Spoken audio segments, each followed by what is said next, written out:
Yuk kita makan teman-temanku. Aduh, ada sambal nih. Sambalnya mantap. Ada ikan sepat, ikan asin sepat dan tempe. Jengkol ini ya. Nah, ini ada sayur.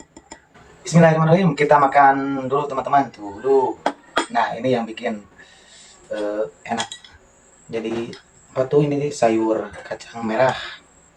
Jadi paling enak kalau sudah diangetin satu kali itu.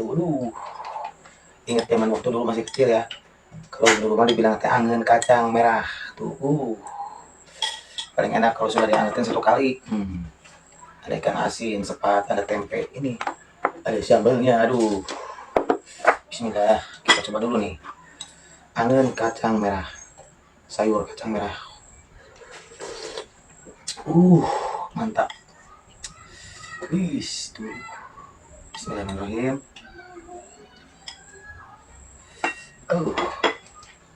Terus ini pakai asin, sepat, tempe. Aduh, ini sambalnya cuy. Jadi sambalnya cukup sama goang saja, baik biar tambah enak.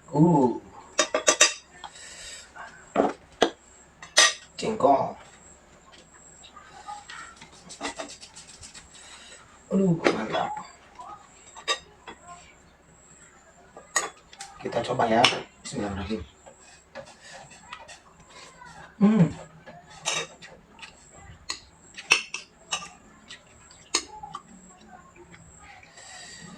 Kita guyurkan langsung. Mantap.